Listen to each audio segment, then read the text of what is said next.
feeling? Are you feeling good? Is life all right? You don't gotta lie, yo. There's nothing wrong with not being okay. You know what I'm saying? Sometimes shit just ain't right. Sometimes shit don't go your way. But you know what? It's a choice whether or not you're gonna stay down. You know what I'm saying? We all get knocked down, but are you gonna stay down? You gonna stay down? Y'all say no. Ready? You gonna stay down? Nah, y'all didn't do it as a family. Do it as a family. You're gonna stay down? You gonna stay down? You get knocked down, but you gonna stay down? You getting knocked down, but you gonna stay down? You getting knocked down, but you gonna stay down? Nah, you ain't gonna stay down unless you staying down for the cause, right?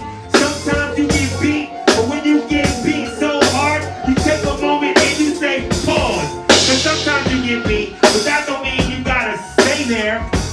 Sometimes life just ain't fair. And are you gonna stay down? No. That's right. You're not gonna stay down. Hello, hello, hello. That we just finished listening to Baxter Wordsworth live from the Poet Will Be Televised. And I am your host, Dale Novella, and this is the Poet Podcast on Skye's Crescent Radio. Welcome to the show. Yay! The crowd goes wild. Today we will be talking a little bit about consent, and we have an amazing panel here with us. I'm going to start with one of our special guests, who was also our special guest last month. Mrs. Cristen Kennedy is a sexuality educator based in New York City. She currently works with college students addressing sexual and intimate partner violence. She provides programming and outreach that seeks to examine the root causes of violence, build bystander intervention skills, identify aspects of healthy and unhealthy relationships, and encourage active consent and communication.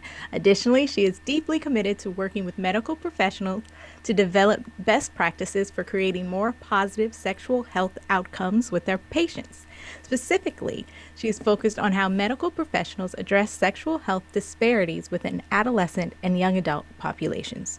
Cristen has expertise in one-on-one sexual health counseling, sexual and relationship communication skills building, active consent training, bystander intervention training, and sexual product material safety. Cristen has her master's in human sexuality education from Widener University. Welcome back, Cristen. Thanks so much, Dale. I'm excited to be here with y'all today. Yay! All right, so I'm going to bounce back and forth between our regulars and our special guests. So our regular is Mr. Mikal Amin, aka Mr. Novella, as I like to call him. Mikal Amin is a master of the craft, a 20-year veteran of New York City's independent hip-hop movement. He has toured 13 countries over 10 years as an artist, educator, and ambassador, a published essayist and scholar. He is also the co-curator and producer of Brooklyn Academy of Music's hip-hop showcase, Word, Sound, Power. Welcome, Mr. Novella. Hello, how are you doing? I'm good. How are you? I'm good. I have coffee now, so I'm good. Yes, I'm having coffee at 5 in the afternoon. I'm on vacation. So is our cat. Our cat is right next to you drinking his coffee. No, I think the cat is actually at my desk. No. No. Oh, well, he's not here. He basically likes to occupy whatever space is mine. So he's taken up as my desk office assistant. He sits in my desk chair when I'm not there. So that's his new spot. Yes. Yeah. So back to our introductions. We have another very special guest. I'm super happy that she's here today. Miss Caroline Rothstein. Yes, I got it right. Is an internationally touring writer, poet, performer, and educator. Her work has appeared in Cosmopolitan, Marie Claire, Narratively, The Guardian, BuzzFeed, Nylon, The Forward, Hey Alma, and elsewhere. Caroline and her work has been featured widely, including The New Yorker, MTV News, Chicago Tribune, CBS Evening News, Mike, and Newsweek. She is a youth mentor at Urban Word NYC and a facilitator for the Dialogue Arts Project. She performs poetry, speaks, and facilitates workshops and teaches year-round at colleges, universities, schools, summer camps, community organizations, and performance venues worldwide and virtually.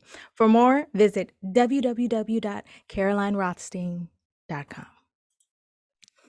Thank you so Welcome. much for having me. I'm honored to be here with y'all, and just hearing everyone else's bio, I'm like, oh my God, I'm rewriting my bio in my head. Y'all are amazing. Oh no, I'm like reading all of that. I'm just like, oh wow. Well, I don't know. Sometimes I feel the least accomplished out of everyone, but I think we're all equally deserving of being. I agree. And I love the different ways everyone holds truth for their many stories. So I hope it's okay that I'm giving commentary on the bio. We haven't even started yet. All right. So we have one more regular, but he is not here yet. So I'm going to preemptively introduce him. And then when he jumps in, I'll just be like, yes, brother. So our other regular is Baxter Wordsworth, an MC and host of the End of the Week, the longest running weekly hip hop open mic in New York City, and the Poet Will Be Televised open mic and jam session for poets and the poetic. He is a native New Yorker, and like I said, he is a great MC, lyricist, and host. And he will be joining us a little later.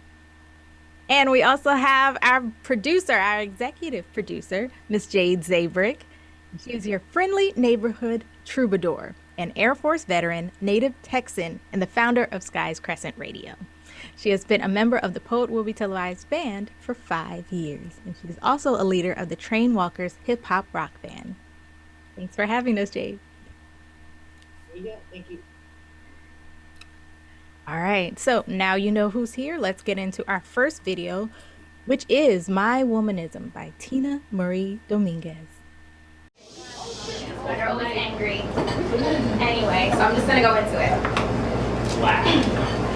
My womanism looks like being equally as mad about white men outlawing abortion as I am about the birth control experiments done on Puerto Rican women. We are the daughters of the santeras you could not sterilize. As I am about modern gynecology being born between the legs of unwilling black women, as I am about the lack of protection and the demonization of sex workers, an industry driven by men who then turn around and imprison those seeking to serve them. If there were no demand, there would be no supply. My womanism recognizes white presenting and passing privilege, recognizes that colorism is rampant in most of our cultures and needs to be combated daily. Looks like being the proud granddaughter of a Dominican immigrant who built his own business and made jobs here. Looks like my strong-willed Puerto Rican grandmother coming from Puerto Rico, like the millions who left their raped island.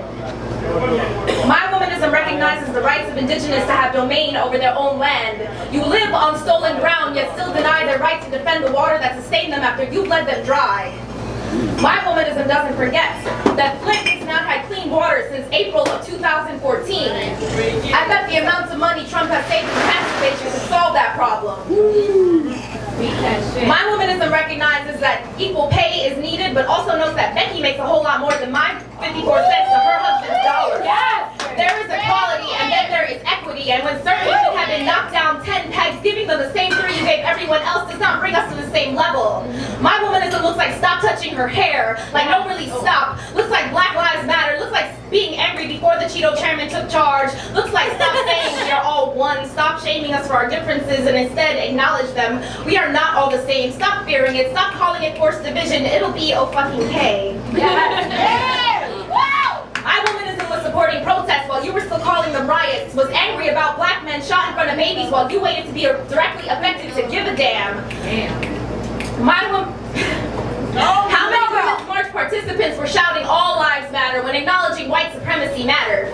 How many of you are willing to acknowledge your pink pussy caps as cis-normative, as if there aren't women who do not possess a vagina? Yes. My womanism has no room to stomp out colors, cultures, and gender identities in order to turn us into an amorphous blob of false femininity. My womanism looks like feminist intersectionality. Yes. My womanism is imperfect but learns and grows and cares daily. How about yours? Yes. That was Tina Marie Dominguez with My Womanism. So One first announcement is I forgot to introduce myself, so Mr. Novella will introduce me. But our other regular, Baxter Wordsworth, has joined us. How you doing today, Baxter? I'm doing pretty good. It's an action-packed day. I'm gonna try to get the glare out of these blue light blocking glasses, but You I'm doing really look fantastic. like you're on vacation, bro. I said I'm on vacation. You look like you're on vacation. You're wearing a muscle tee and I'm a in rope the- chain. It was supposed to be 70 degrees out there, yo. And a visor with But blocker it's a shades bucket hat. It's just indoors. visor shaped because of the. Yeah, bro. Oh, Okay, so okay. what I thought it was boat a in Miami visor did you straw come hat. off of? That's what I wanted. I wish it was a straw hat. I want a what, straw hat. What boat did you come off of from Miami, bro? The what do you call it? The work ship. Most of the slave ship, but I was like, that's a whole other context. That's not this podcast. Maybe in a I just came from. Or maybe it is. This came from Oslo Coffee Roasters. That's where I just came from. Okay. So, Mikal, get to it. Yes, absolutely. Reared in the South Carolina Low Country, Dale Novella is a singer-songwriter, poet, and educator who performs and produces events in the New York City area. A captivating performer, Novella has graced various stages in both the U.S. and Europe, including the Bitter End, Bowery Poetry Club, and has been a regular at So Far Sounds as both an artist and curator. Novella also uses her love of music to educate youth in social justice and the arts. The founder of the Wreck Life Royalty Entertainment Company, which encompasses Also Muse and Dale Novella Presents. She is a Renaissance woman extraordinaire in various forms and different Now you're just disciplines. freestyling. Yeah, I was freestyling, but I'm good at it, so I was going to keep going. No one knew. It's all true. But how are you doing today, Dale? I'm doing good. Okay. Actually, I was just updating. Don't disrupt the my magic. website. When the magic's happening, don't disrupt the magic. The magic was happening. Oh, my bad. I know You now. were floating. There was glitter happening, and you just There was glitter, there was all unicorns, all types of stuff was happening, and you just but were I there think that's just the way. rainbows? I just like. That's just what happens when Mikal looks at you. He sees like unicorns and glitters and rainbows. That's why I married him. It's like, oh, you think I'm pretty all the time? You're the one. That's it. So Even how are when you- I just wake up, yes, but how are you doing today? I'm good. Okay. You know, that end of the school year good, where you're like, I'll make it through March I don't even because know that's all I have left. I don't even know what that life is anymore. The school year's all year round for me because I'm at the desk. But anyway, that's a whole other podcast, different time. Let's Yeah. get into it. Yeah, everyone has different experiences with their school year. Everyone has different definitions for school year, and each state has a different definition for consent. But how does is there a federal definition for consent? Well, how does the U.S. government define consent? Because that is our topic today. I guess I can start with this one. It doesn't. The US government doesn't define consent, which is both good and bad, I think. I think anytime the government is like, we're going to define something, that's a really slippery slope sometimes. But the US government doesn't define consent. It leaves it up to the states to give individual definitions, which is, what you just said, which becomes really problematic, right? Because depending on what state you're in defines what consent looks like. And even in New York, consent differs depending on whether you're a citizen of New York or you are on a college campus, right? So New York State has the Enough is Enough Act, which was passed to try to curtail sexual violence on college campuses. And that defines consent on college campuses as affirmative consent or a knowing, voluntary, and mutual decision amongst all participants to engage in sexual activity. If you're not a college student, the definition of consent in New York State is no means no.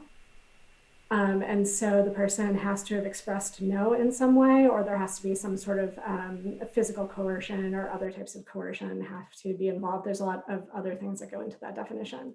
But depending on where you are and the type, like if you're a student or not in New York, changes your definition of consent in New York. So consent gets really tricky depending on where you are. Yeah. Yeah. I feel like I'm going to have a really hard time with this podcast. Like I already But wait, what's the question again? Is like, what is the definition of consent? How does the U.S. government define consent? And how do y'all understand consent? Right. I mean, because I guess like one of those things is there's like only one answer for it, and I think we Right. got the answer. So there's not like a discussion around how the U.S. government defines consent. Mhm. Um, and I guess personally, like I don't know how everyone defines consent. I just know I never want to be anybody's like regret in life for anything. So like if it isn't an enthusiastic yes, then it's probably a no. You know what I'm saying? What does an enthusiastic yes sound like to you, Baxter? I mean, like if you're like, hey, let's go to the park, and somebody's like, hell yeah, that's an enthusiastic yes. If you're like, let's go to the park, and someone's like, I don't know, then that's probably not an enthusiastic yes. You know, it's if you got to convince somebody into something, then it's not enthusiastic. You know. That's true. What about the rest of our panel? How do y'all feel? Yeah, I mean, to a degree, what I consider consent is inclusive of what Baxter's saying, but it is some type of understood affirmative to an action that's happening. I mean, I don't sound so overly clinical about it, but effectively, again, to use Baxter's example, if we're going to the park, or if I decide that I want you to go on a date with me, and I have to do a million things to get you to go on the date, as opposed to you just saying yes or nodding your head or walking out the door after me as we leave, then there is no consent. It has to be something that is completely of free will, and is completely voluntary. There is no like having to do anything other than offer and accept. You know, Free, Mikal, I had to trick you into going out on a date with me. I asked you to edit my poetry book. No, that was date like 2. You always get this story wrong. Although, sadly enough, in a very messed up way, this is bad, because actually, me asking you on a date and not you realizing it was a date would technically maybe not be considered consent. no, that's that. I mean, like we're human beings. We can't get rid of the natural things of like sort of confusion or just misunderstanding is prone to happen in life, right? But like I think like when we speak about consent, I think it's just people entering into something fully aware of what they're entering into, you know? Not like whether it's a date or not, like you guys both agreed to go somewhere together and like have whatever experience you were having, right? Yes. That's true. But, And I like- wanted it to be a date, so it was, as far as I was concerned. I was You know, like, and- it's going to be a date, though. But I think to be like to Mikal's point and to further like you also have to be of like clear and sober mind, because like if you say to somebody like, hey, you want to go to a bar and drink, and they say yes, they're consenting to go to that, but like if they get drunk and then make decisions afterwards, it isn't all hunky dory because they consented to go to the bar, And I think like people, what I think needs to get taught more is because people recognize the gray areas. Right, like I don't think nobody doesn't recognize the gray area, but I think as a society, specifically men or masculine presenting people are kind of, what's the word, indoctrinated into like pushing those boundaries or pushing past the gray areas or insisting in gray areas, and I think that like culture is something that needs to get unlearned. Like even if you watch like movies, right? If you go back and watch the 40-year-old version, and what year did that come out in? Was that like 2000 and something? 2004, There's a scene where like they're teaching him how, like they were like, we're gonna get you laid, and they take him to the bar, and they literally say to him, find the drunkest girl in here and sleep with her, and it's like, it's predatory behavior, like textbooks, like that's predatory behavior, but but it's like it was so normalized that it's the punchline to a joke in a very popular movie, and it's like that I think needs to get addressed and course corrected or changed or just eliminated from society. Well, So, Caroline, what do you yeah, go ahead. what do you think some misconceptions around Yeah. the definition are? Yeah, so a couple of things are coming up for me. First of all, consent is, which I think folks are getting at, is bigger than sex and is bigger than physicality, right? And I think that's one of the things that gets us super blocked and stuck as a society, because we make it all about these reactional things rather than relational, right? And so one of the things that wasn't in my bio is that my major in undergrad was classical studies, which means I majored in Latin and ancient history. So I'm very interested in the etymology of words, especially my, English is the language I speak. And so I went and I pulled up, while everyone was starting to chat, what is the etymology of the word consent? And it comes from Latin con plus sentire. Together, that means to agree, consentire, but apart, the con means with together, and the sentire means to feel. So literally the origin of the word consent is let's feel together. And that to me is bigger than sex or touch. And the more we start to expand our definition of consent to be about everything we do in the world, the easier it is to start to have consent, right? Like sex is bigger. We have learned in the incredible work that queer activists have done for dozens and hundreds and thousands of years, really, that sex is bigger than a penis and a vagina impregnating someone, right? We know that the point of sex isn't conception, and sex can be for pleasure, and sex can include multiple partners, right? And so the more we expand our definition of sex, everybody wins. And I think that's the same with consent. Consent is, may I take your order at a restaurant? Consent is a lifeguard going to save someone, right? Consent is, can I turn the volume down? Or would you like the music on, right? Like all these other ways that we start to realize we actually are continually in relationship with one another. That's when we can start to realize we are always practicing consent, and that will make us better at practicing consent with people in physical and sexual and partnership spaces where we regularly breach that consent. So I think that it's about one other thing I'll add is that systemic oppression is a breach of consent. White supremacy is a breach of consent. Sexism, misogyny, ableism, these are all breaches of consent. We have decided things about other people's bodies and created hierarchies that no one gave consent for. And so I think when we start to look at everything with that lens, it makes it possible to actually like shift into a transformative justice focused world where there's harm reduction and trauma informed lenses for how we treat each other. And that win-win prevents all the harm that breaches consent.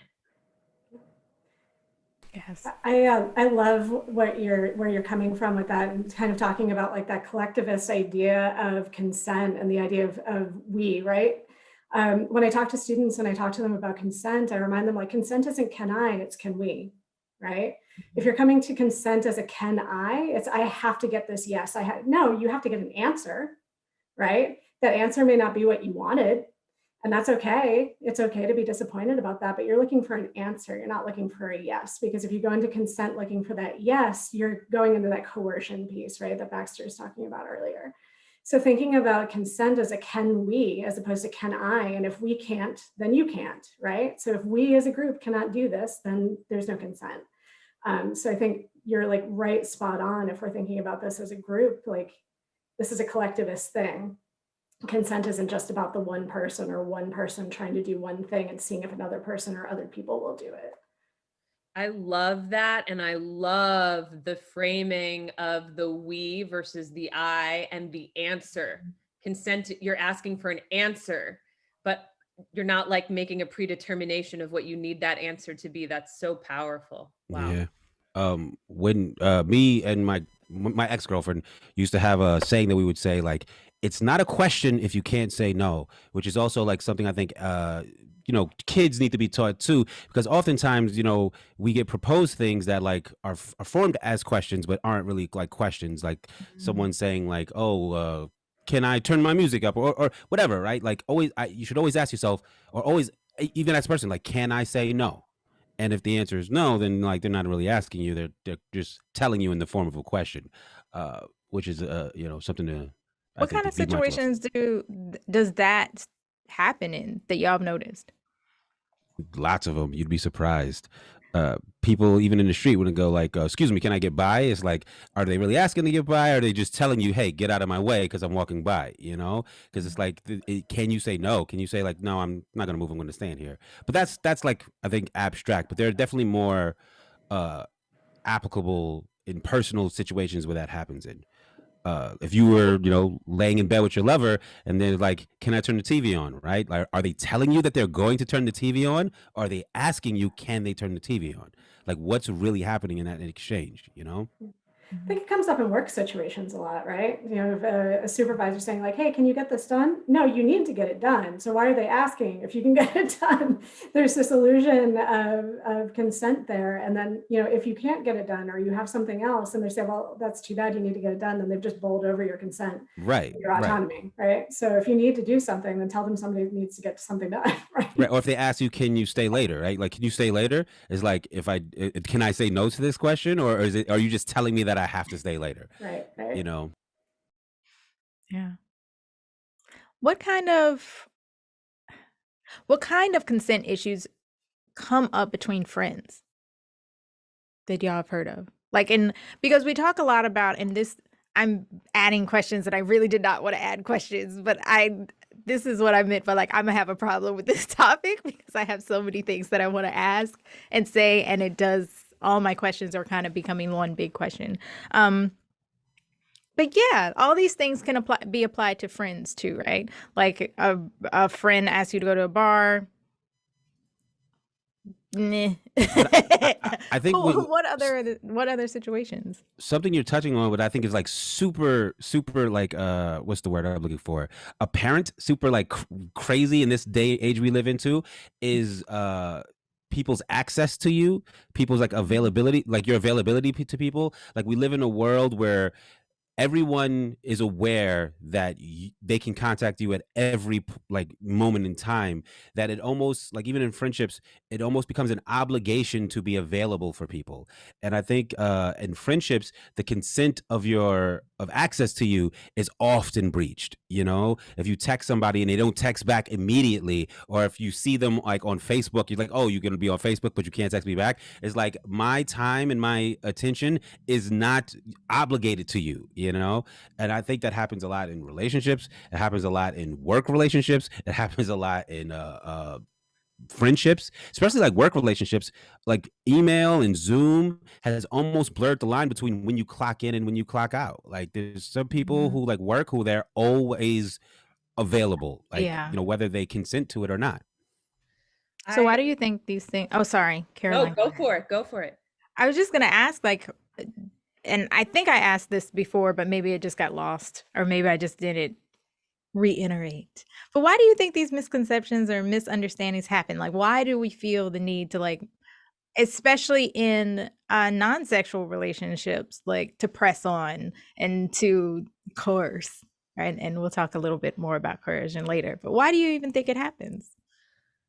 I spend so much time thinking about this alone in my head, out loud in therapy, and continually with people I love, and negotiating all of this. I think I don't want to just like, I don't want to keep blaming everything on systemic oppression, but like, capitalism doesn't help. White supremacy culture doesn't help. Cis heteronormativity doesn't help. And also, I think that in the process of evolving as a species in 2021, the pressure we put on ourselves that has been internalized by those centuries of those systems and our individual inherited traumas from whatever our ancestries have been through, whether there is an assimilationist or immigration or refugee narrative in there, all those things, or you are an oppressor, that messes you up too. Everyone is harmed by all of this, right?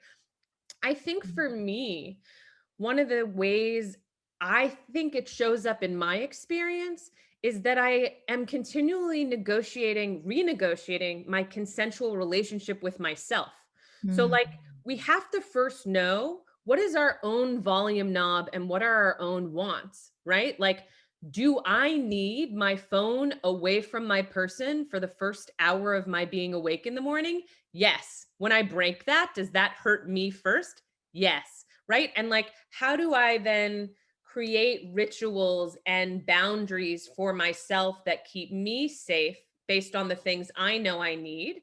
And then work and negotiate with the most important people in my life so that we can be doing that together. Because I'm single right now. I would like to not be single. And so like from the times I've been in partnership and when I hope to be in partnership again, like that's going to change the like me time in the morning.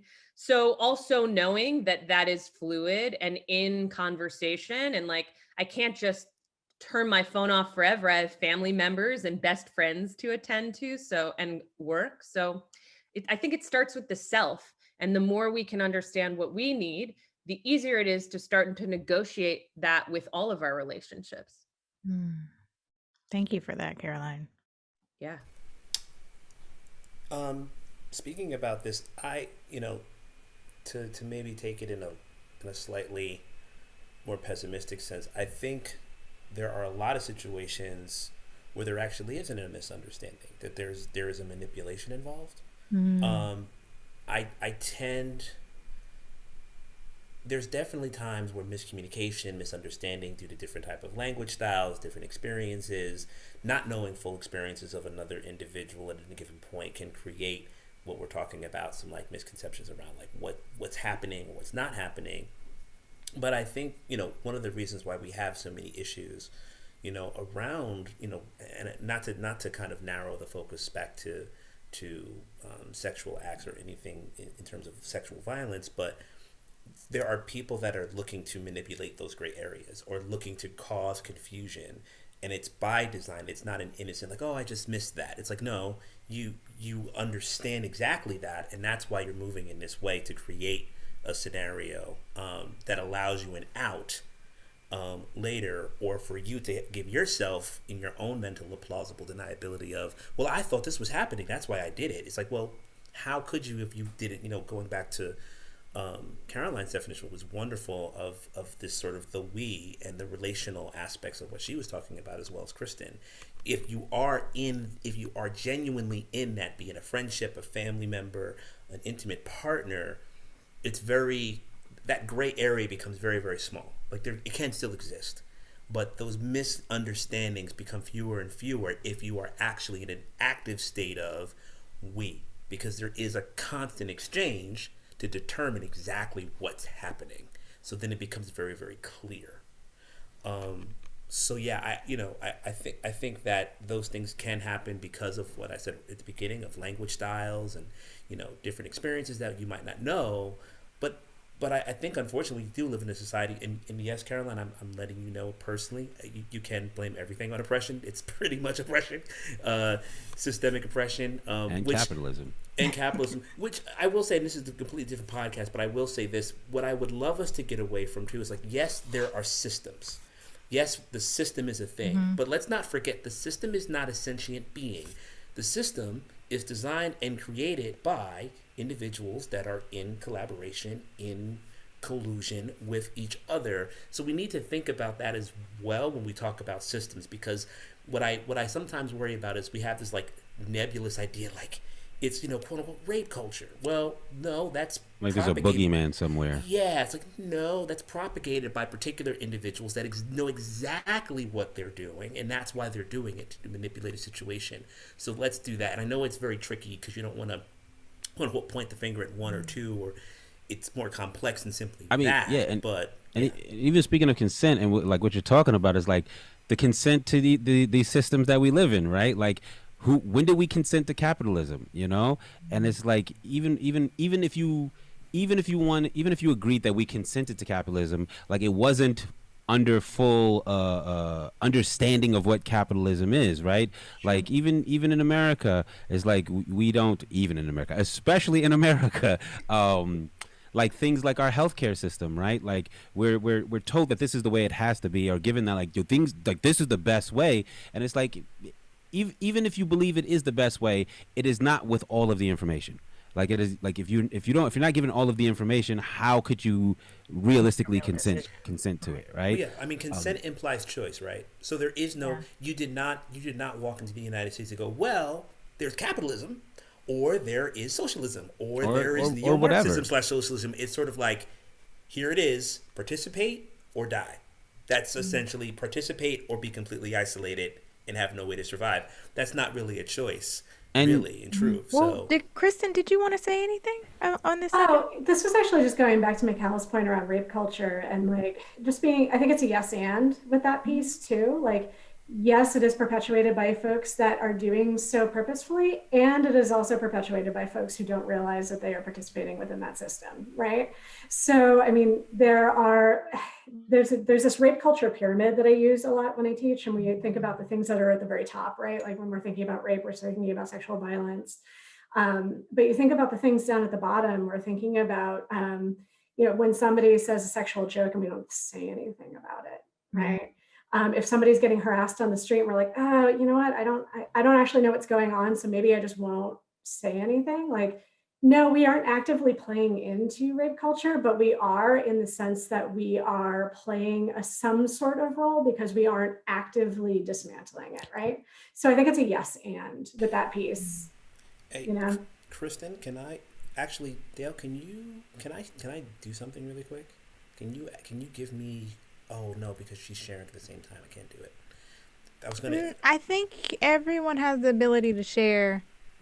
Well, no, because We have Jade the shared ability to computers. share. Yeah, and you should be able to override people. I think I made that possible. Yeah. Okay. Try it. I just wanted to show this because you mentioned it. Is this the pyramid that you use? Is this something It similar? is. There's a newer one that's a little bit more gender neutral, but that is the original one. Yeah. Okay. So when we're thinking about things like, the victim blaming, right? Like, oh, well, what was that person wearing, right? Or just even thinking about like, who is a victim, who is a survivor of violence, or just disclosing the private details of someone's breakup, someone's relationship, or the experiences somebody had. So like, I think there are folks that definitely perpetuate it knowingly, right? Like we're thinking about the things right at the top, like the explicit violence, removal of autonomy, but we're thinking about like the degradation, victimization. Like a lot of us, and I will speak to myself, like a lot of us play into that and don't even realize it. Oh, definitely. Yeah, and I only wanted to share that, given that this is a visual podcast, I thought that was really important to mention that. That particular pyramid is one that I've used in some consent workshops that I've had to facilitate, but it is a little bit old, but it sounded like the one you were talking about. Yeah, so I wanted know. the viewers to see that so they could understand what they were You know what? This is a really great time since we're talking about victim blaming. Maybe we should get into Karma by Iniko.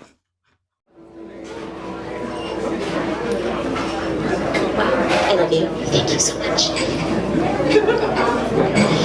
You're falling fast like rain. Karma hits you like a train. I hope you'll never be the same again.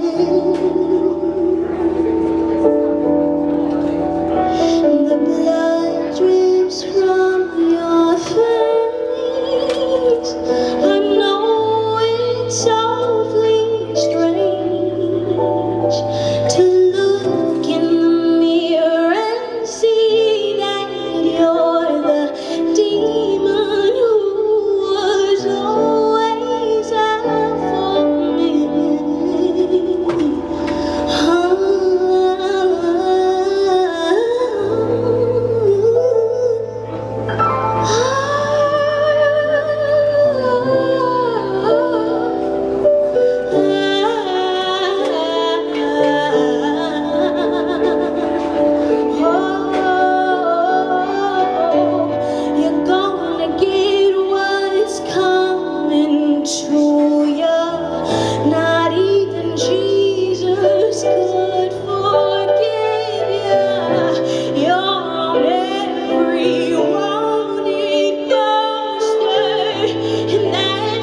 Mexico with Karma, live from the Poet Will Be Televised at Silvana.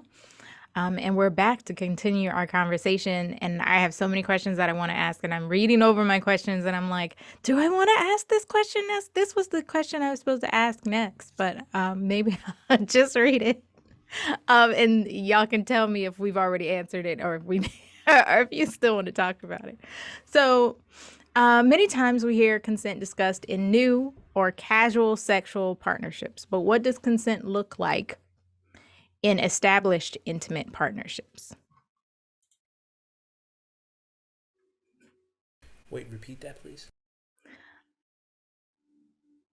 What does consent look like in established intimate partnerships? I think this is a great question. I agree. So many times I think folks think, oh, I've been in this relationship for a really long time. Like, I know what this person likes. I know what they want. I know what I like and I know what I want. So we just kind of can go along with it. Forgetting that people change, right? People's ideas of what they need and want change as we age and grow, and also just from a day-to-day basis, right? Things happen in our lives that can alter the ways that we're feeling about how we engage with other people, intimately or not. And consent has to be a consistent piece of a relationship, ongoing, not just in the beginning when you're trying to figure out what you like, what you want to do, how you're going to do it, but as you consistently grow with that person. And so I think consistently checking in with that person, being like, hey, like, this is a thing that we've been doing. How does this still feel for you? What do you want to do? What do you need? What do you want? I think really establishing consent and intimate relationship that's been sort of long-term around needs and wants is really important, right? Like, what are your needs now? What are your wants now? And what are my needs and wants? How do we fulfill them together or not? Checking in with those, but really just not letting that go by the wayside, I think, is important for folks. Yes, thank you, Cristen. I love all of that. And if there's one thing to add on to that, it would be how so much of what you're saying, Cristen, like, makes me think of why it's so important for us to also be in continual conversation with ourselves, right? And that like I know in relationships I've been in, when I lose my sense of self, that makes it really hard to be in relationship with my partner, right?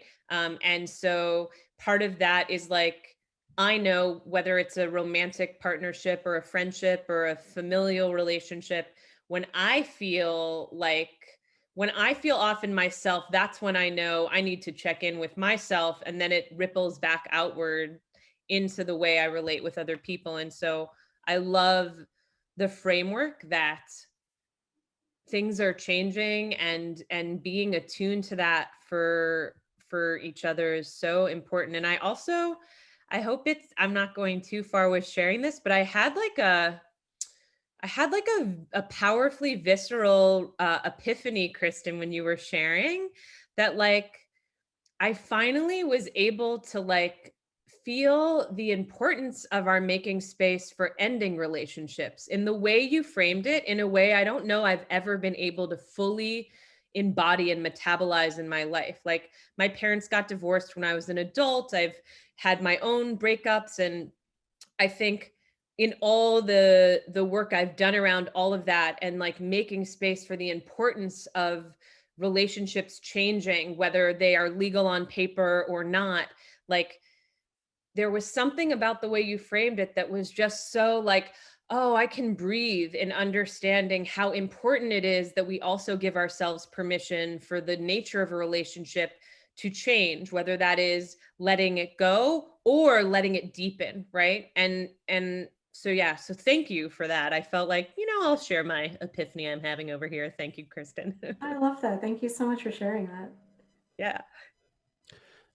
Also, I think like in relationships, we often look at them as like, in relationships and in all factors, we look at them as like milestones of achievements, right? It's like you keep winning, or you keep getting things, or you keep like growing to like different plateaus. Where I think we teach kids and we teach ourselves to like persevere no matter what. But I think there is a lesson to be learned, or a something to be wisdom to be learned in being okay with like not getting what you wanted, or being okay with things not going how you wanted them to go. Because I feel like a lot of boundary pushing and a lot of overstepping comes when people are not okay with the way a thing is turning out, or where a way a thing is going, right? Like when a relationship ends, it's usually because one person has decided that they no longer want to be in this relationship. And if the other person cannot be okay with that, that's why I feel like that's why most relationships do not end well, right? Someone decides, I don't want to do this anymore, and the other person's like, well, I'm going to make this as difficult as possible because I'm upset. And that's valid. Like being hurt is valid, and being upset that you're not getting what you want, or being upset that it's not going the way you want it to go, is valid. But the quicker and the more efficient emotionally you are with coming to terms with something not happening the way you want it to happen, the happier you'll be, first of all, and the happier I think like a relationship would be as well. Like if somebody decides they don't want to be with you anymore, you should be sad because those things are sad. You can be hurt because those things are hurt, but like you also have to accept that that's their decision. You shouldn't try to change their mind. You shouldn't try to like do like grandiose displays of affection. Don't show up to their job with a bajillion roses, no matter what the movies tell you. No matter what the movies tell you you're supposed to do. You Or know what I'm saying? Offset and Cardi B. Right, like stuff like that. Like it gets romanticized because like in a fictional world, like that's a beautiful gesture. Like what's the movie Love Actually or whatever, where John Say Cusack is anything. holding the thing. It's Say like, anything. yeah, Say in the anything. movies, Yeah, the say anything. Yeah, but right, in the there is a movies- creepy part of Love Actually. Love Actually. Okay, yeah, right. Well, in the movies it's iconic, but in real life you're like, yes, officer, he's outside, he's playing music. You know what I'm saying? Well, You know? And I think to add on to that, going back to what Cristen so poignantly said, I'm 37. I've been single for many years. And like what happens when you're single? Well, in my experience of being single, is it means I get to do a lot of observing and fantasizing of the fairy tales, but also observing. And if I can be so bold as to say, of the many partnerships and relationships I have witnessed of my loved ones, of friends, grow strongly over time, it was because the terms they set up early on made space for each of them to grow so that they get to grow together rather than apart. And so there is fluidity in the commitments, in the terms of what they have negotiated at the foundation of their relationship, so that there is an expansiveness on how everyone gets to grow together and in partnership and in community and in conversation. And I find that so inspiring. And I think that for me, as I look for partnership, which is something I do want, it's like I'm looking for someone that is down for that ongoing conversation, right? That like, okay, you're someone I want to be in a conversation with for decades, not just like a night, right? Like I've had great one night conversations, great 1 month conversations, but that is a challenge in a world where all these other things are happening. But it's also important to name that it's so possible and so real. And the more we continue to talk about consent and expand our lens on identity, period, the more space we create for each other to find those partnerships and to help our communities hold those partnerships, so that we get to like be, in collective, going back to that collective together. I think to your point too, that conversation, and also to Baxter's point, one of the things that we really need to teach people when they're teaching them consent is teaching people how to hear no. And how to receive rejection, right? And how to hear no and how to receive rejection just as a moment in time and not as a personal failure, right? Because so frequently, no has nothing to do with you and has everything to do with the moment. No might just be like, I am not feeling great in my body right now and I don't want to do this thing. Or no might have to do with like, no right now, but maybe later, Rejection might have to do with the state of that person and have nothing to do with you, but we don't teach people how to hear no and not internalize it. And I think that that is really what that ends up driving, that coercion, ends up driving that desperation to like grasp on and hold on and not let go. And moves to some of those pieces Mikal was talking about earlier too, around the like, you know what is right and wrong, you're just like moving in this space of continually pushing, right? And I think that's the piece of consent that we're also not teaching. We're not teaching people how to hear this and not internalize it and make it feel as if it is a personal reflection on them as a human being. Yeah. I just wanted to add to the last thing you were saying, Cristen, and everything has been really powerful, what everybody's been saying. When I think about that idea of hearing the no, and it's also feeling the no, and this is what I was also kind of touching into earlier, sort of like, I'm sure when, at least in my experience, people that I have a relation with, like a close relation with, like a friend, Dale, co-workers that I have a real strong connection with because we've been in space together, we've done things together. You get a sense of when someone is uncomfortable. You get a sense when someone is moving away from something. And that's sort of kind of that, not only a self-awareness, but just like a relational awareness. And I think that's one of the things that when I was the program director at Urban Word, that was one of the things that we were trying to work with the young people about, because they were in that space where they were just developing that ability to realize, like, wait, what I'm doing right now is making the situation not feel comfortable, and developing that sense. It not to be like completely like, telepathic, but like, wait, something's changed in the demeanor that's happening. Maybe I should ask a question. Maybe I should pause because something's kind of shifted, because we don't always have the verbal communication. Or it could be like, oh, okay, and you're not hearing, what you were saying earlier, Baxter. It's like that affirmative yes. It's like saying okay and like, okay, or like, okay, yeah, is a completely different thing, right? And you realize, like, there's many times where you're not going to get like that type of, quote unquote affirmative thing. But when we kind of are in relation with someone or a group, you develop that ability to realize, oh, okay, well, maybe this isn't the time, but it doesn't become about you. It becomes, there's something else going on, but I'm not going to push that. Yeah, sometimes we hear definitions differently depending on where we are. And I think Tim Dwight gets into that in Crepuscular. Crepuscular. Say it with me. Crepuscular. Before he's even able to tell me what it means, I let it sit in my mouth for a bit. Crepuscular. Crepuscular. Crepuscular, he laughs. Use it in a sentence.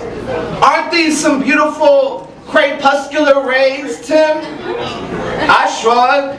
Like a black boy with too many letters in his mouth to speak, he tells me, crepuscular rays is that image of when the sun first peeks its way through the clouds. And just like that, I am fed up with language for something we'll otherwise just call God, but I stay quiet.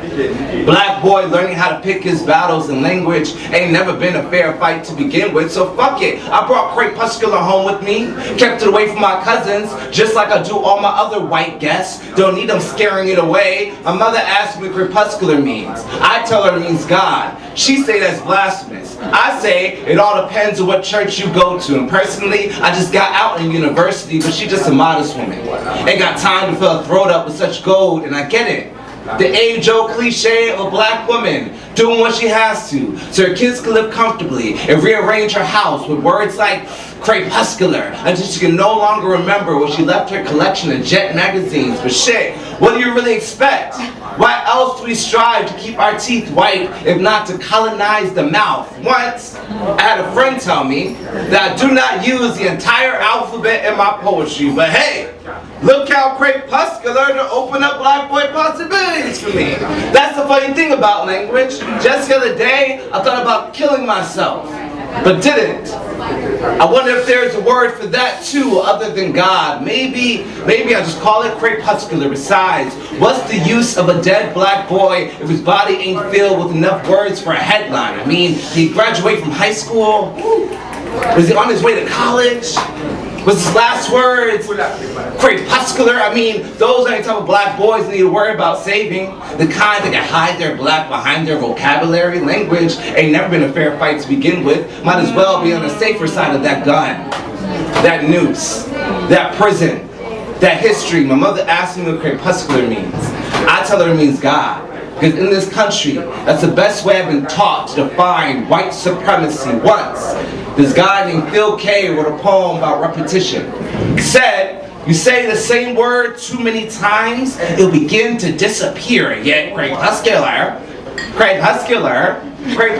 is still here. I suppose it's far more difficult to kill the white Jesus than it is to hang the black one. Language ain't never been a fair fight to begin with. That was Tim Dwight with Crepuscular. Can I say I absolutely love that poem? It was so dope. Yes, Tim is a dope artist in person. Yeah, it was great having him feature at the Poet Will Be Televised. Facts. So the question I have for you all, and we've touched on it a little bit, is how would you describe the connection between consent, privilege, and patriarchy? I see your faces. This is why we prepped, right? Ground yourself before you answer. So,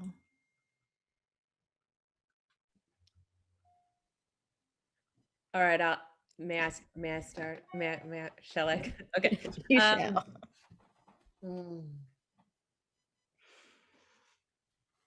Repeat the question one more time. Yeah. How would you describe the connection between consent, privilege, and patriarchy? They're all cousins. They are all for sure cousins. And First cousins, even. First cousins, maybe even siblings in some families. For some reason, the first thing that's coming to me, even though I think about and talk about and perform and write about this and teach about this often, all the time, every day I think about this. What's coming to me is that the way, and I'm going to add cis het, so cisgender heteronormativity, adding on that in conjunction with patriarchy is this assumption of this exclusion of transness and queerness, right? So understanding the way all those systems are intersected. So I'm going to say cis het patriarchy. The way that is set up weaponizes the work to shift paradigms around sexual assault prevention and privilege and lack of consent, breaches of consent. And what ends up happening is it gets siloed as a quote women's issue, or look at these, I don't even know how many times I've been called a feminazi in my life, which is so thrilling given that I'm also a Jew. But that's the conservative internet's favorite way to slander me, which is just, anyway. So the point is that the weaponization of the efforts of people of all genders to do work to build a culture of consent is one of the many perfect ways to highlight how cis heteropatriarchy and privilege work, in that we are stuck in this paradigm that consent is about just sex, consent is about men breaking those breaches of consent with women, and that a woman needs to be able to say no, and that this myth goes on and on and on and on, when actually breaches of consent hurt everyone, including cisgender straight men. The more we leave them out of the conversation, the more they are harmed in this process, which just further and further and further creates the divide that perpetuates cishet patriarchy, that perpetuates privileges and hierarchy, that perpetuates the way power exists, which goes back to capitalism and white supremacy and the individuals who propagate those things and set those things up now and before. And so it's gosh, it's all interconnected. And the more we can work to dismantle cishet patriarchy, the more we can start to interrogate our privileges that we each carry, because all of our bodies intersect with our identities. So as we start to think about what privileges we do or don't have, that starts to build consent with ourselves and each other. And we get to renegotiate the earth, really. And speaking of the earth, how we treat the planet is, my gosh, that's part of, I mean, going back to rape culture, that's part of rape culture too. So I'm gonna pause. I've been saying a lot of things.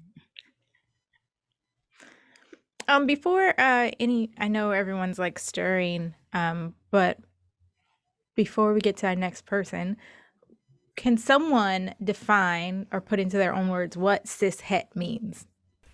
For anyone listening who might not be super familiar with that term.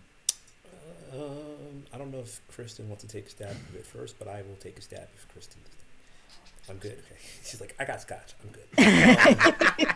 It's like, I do this all day for a living. I got the book, wrote it.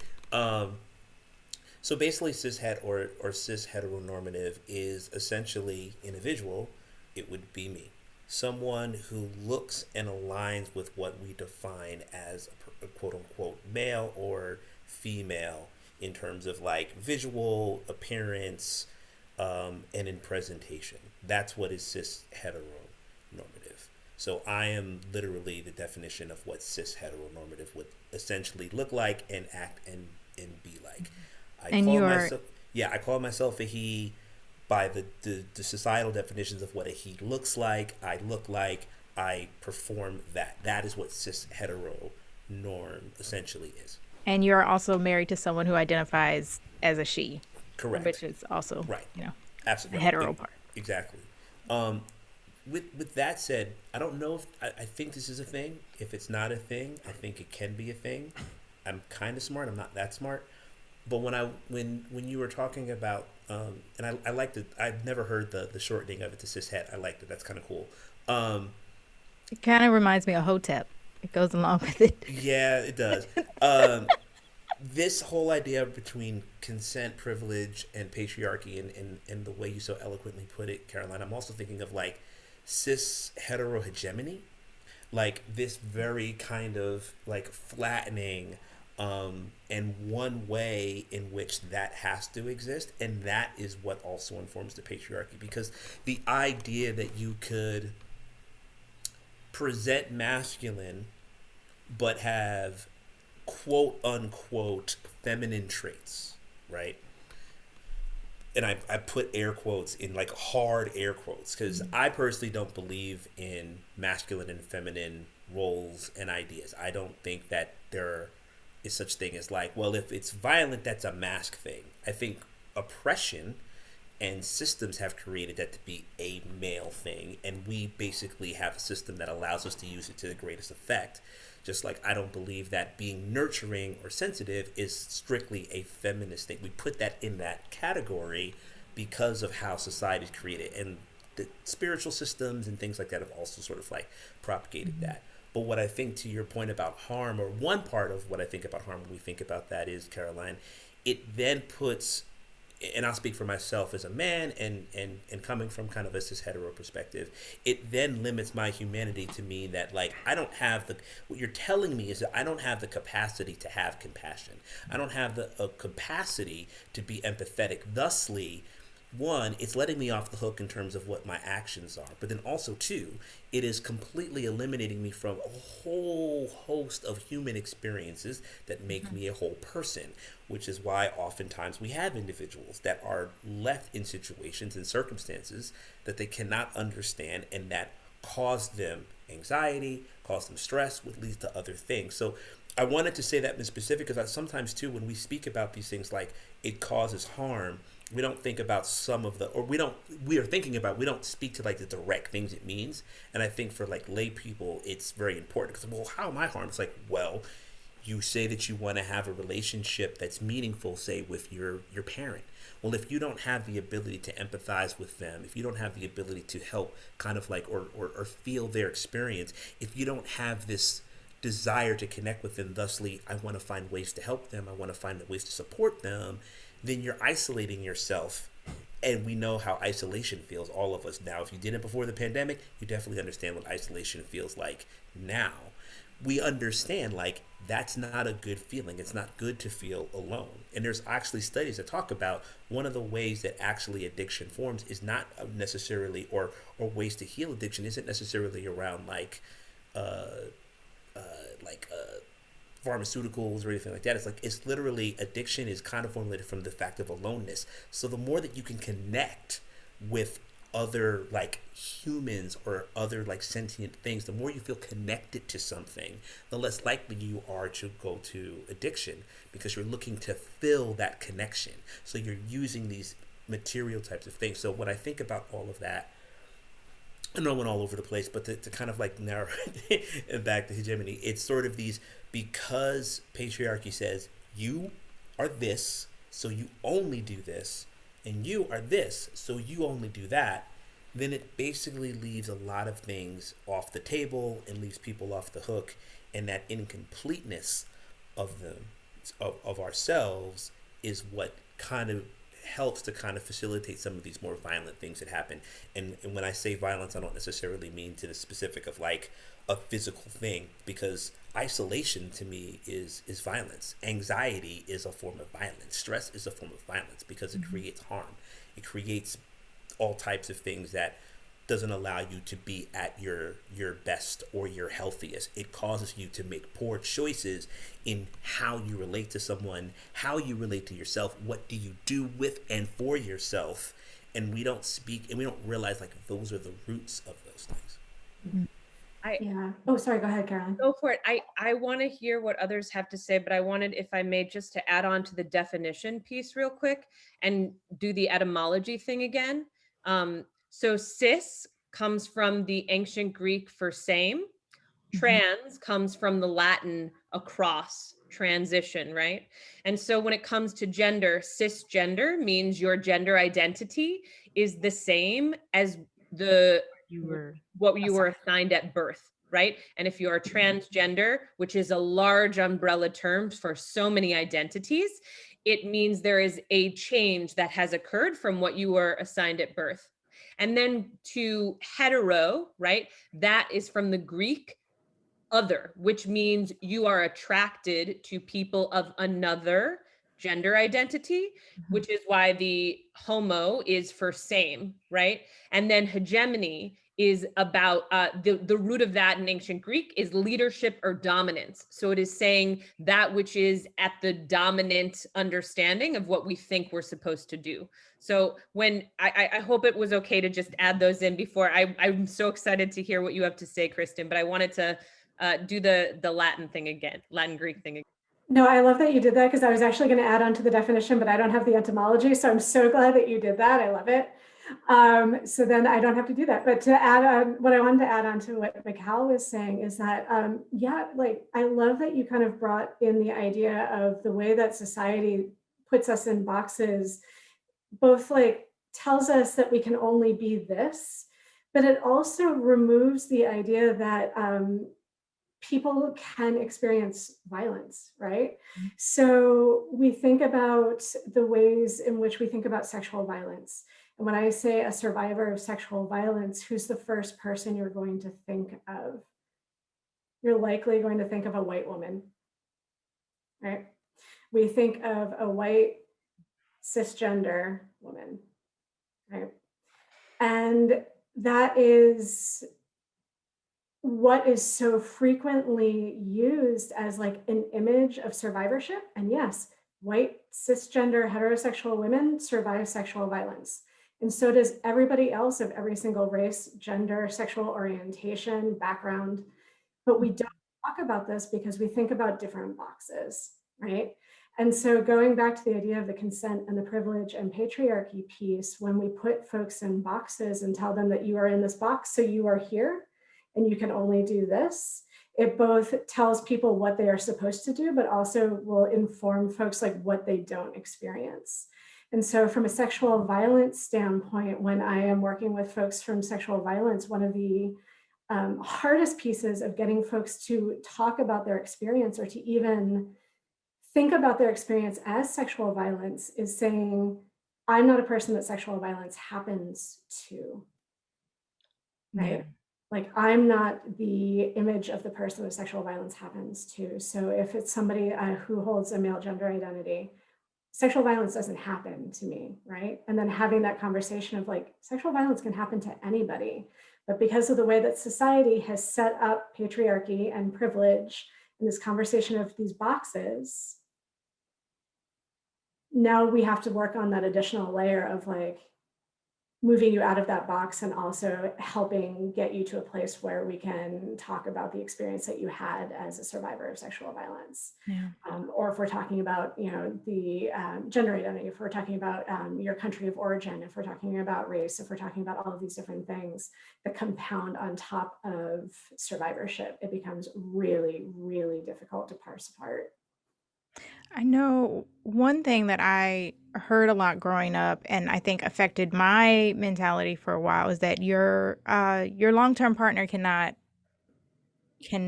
commit sexual violence against you, right? Like there's an idea, especially in the Christian community and more conservative Christian community, that your body belongs to your partner, right? But so how does coercion and also what is coercion, because we've already used this term before, right?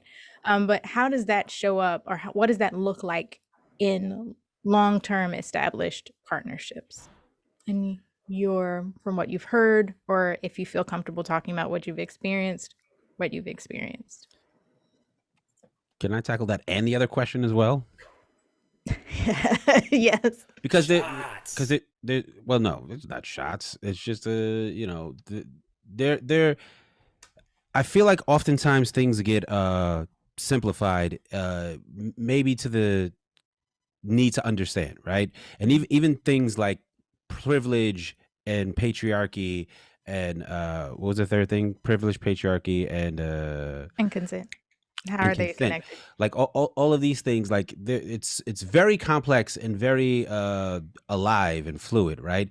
So because even things like privilege, right? It's a hard time getting people to accept privilege exists because they don't even understand, like, privilege is in something that you don't even have to consent to it, right? Like when systems get established, there are people that benefit from them just because you are the way that you are is in alignment with the system, right? Like, you know, if you are a heterosexual cisgender person, you are in a heterosexual cisgendered system and you get the privilege of that, whether you consented to it or not, right? And also, I think, like, when we fight against these things, we often sort of remove the not the okayness of it.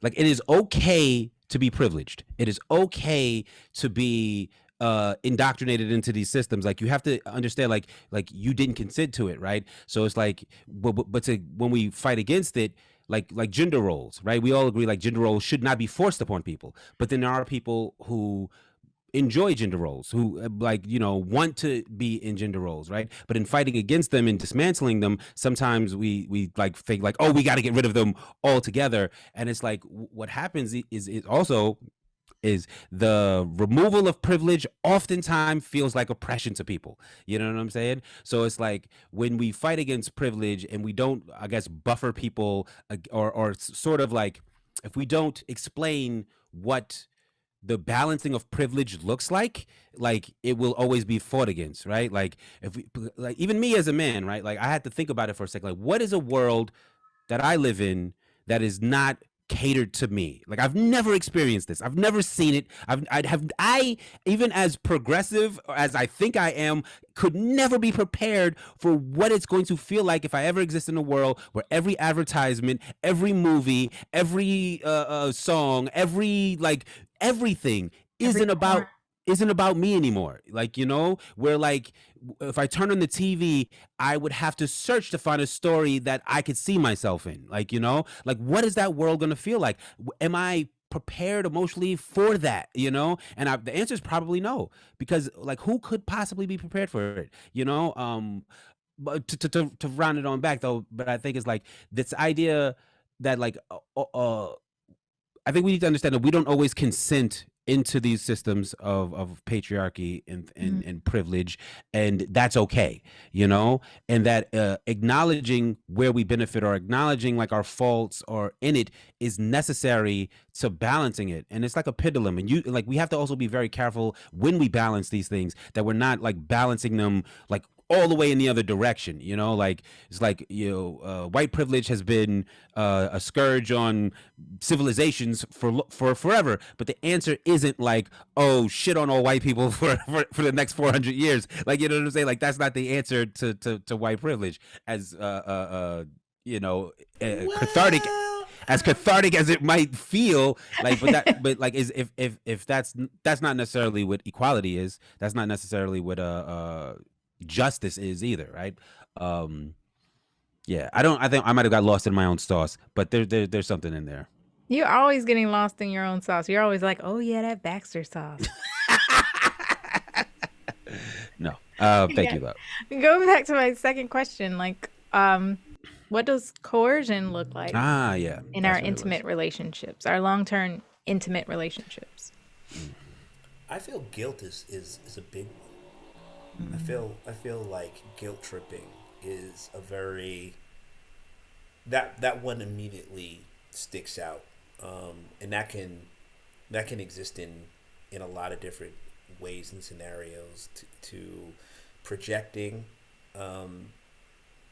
things onto a partner, to making a partner responsible for certain things that they shouldn't have to be responsible for, in terms of your feelings or your not your feelings, that's not the right way to say that, like how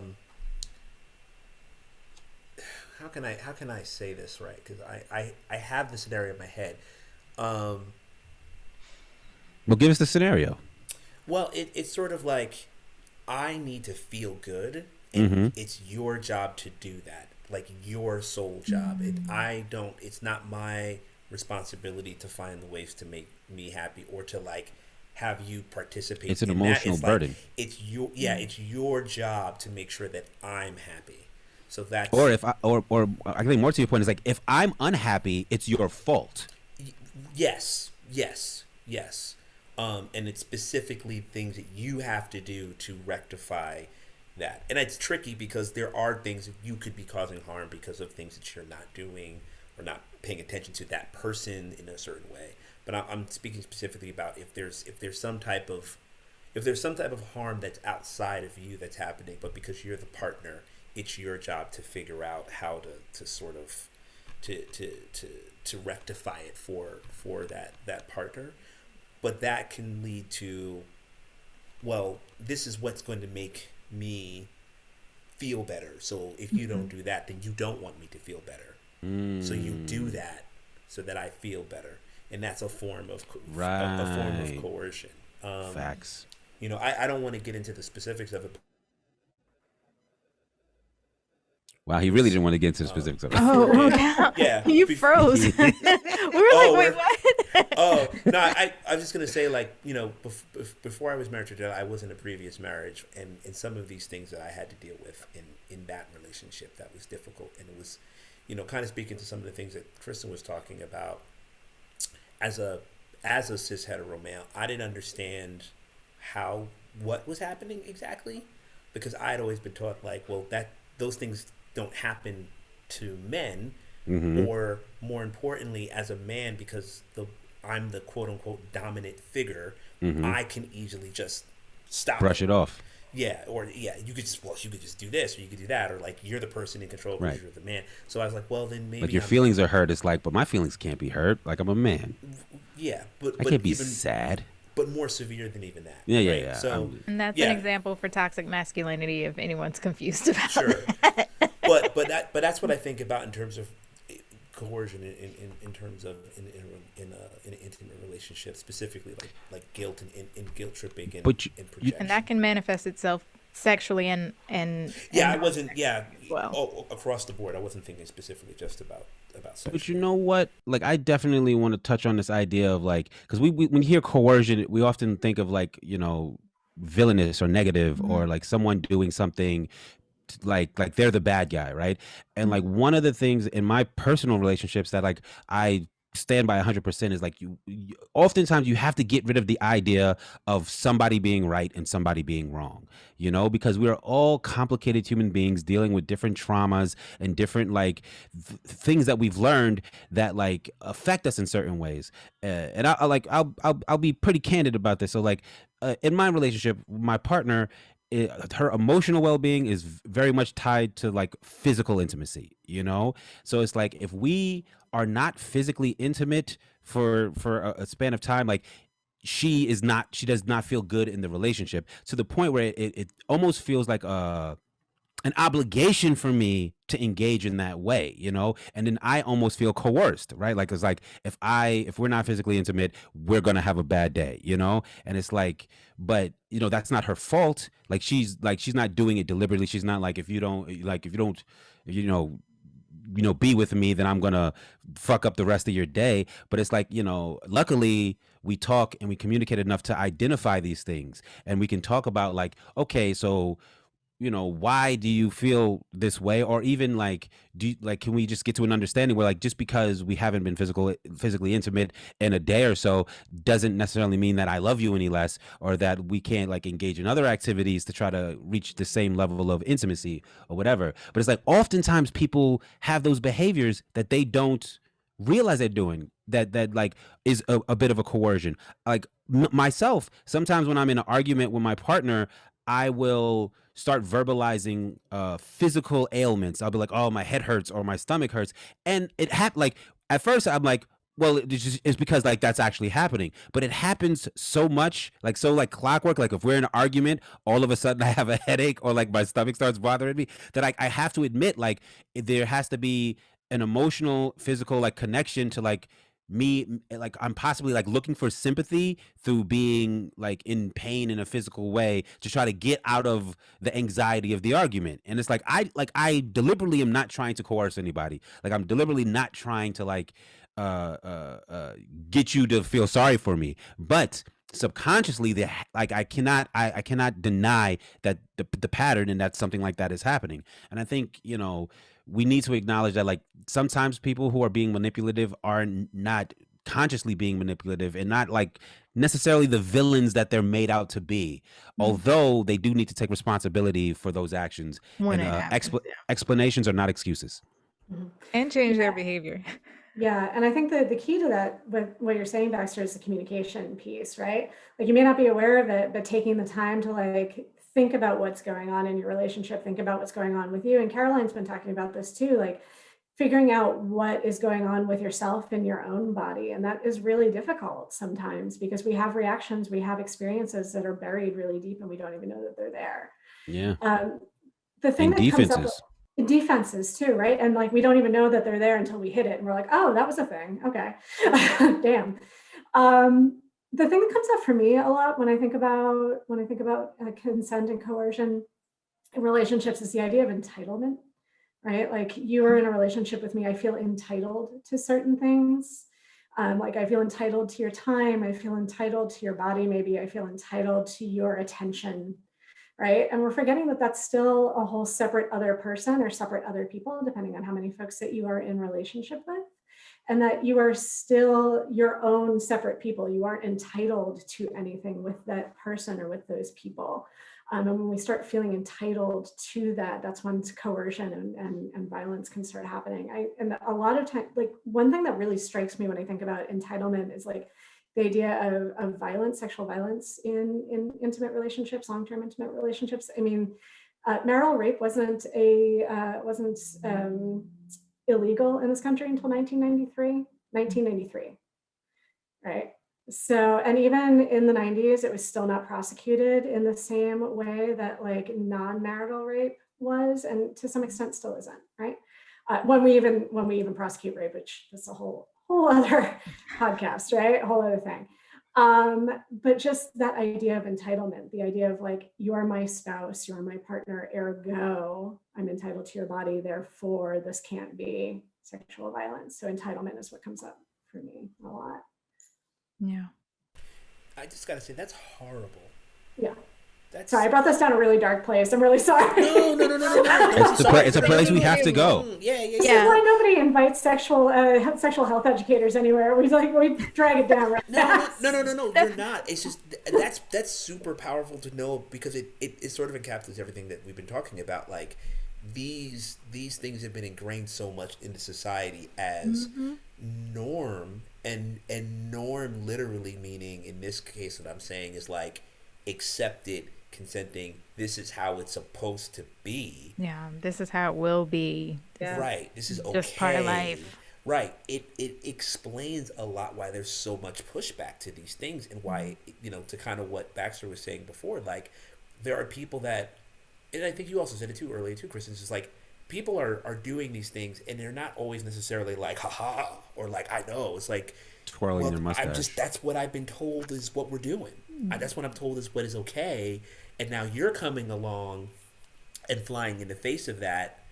And now I'm either confused, or I think that you're doing something that's wrong, when it's like, no, actually you've been misled the entire time, and you've been privy to something and been party to something that's like just horrible, like just disgusting and horrible. But it's very easy to turn around and go, but that's what they, it's legal. Like literally, like that's the letter of the law. That's the law of the land. It's like that's just insane. Right. That's what oppression is, right? It's these behaviors that are reinforced by the systems that exist, right?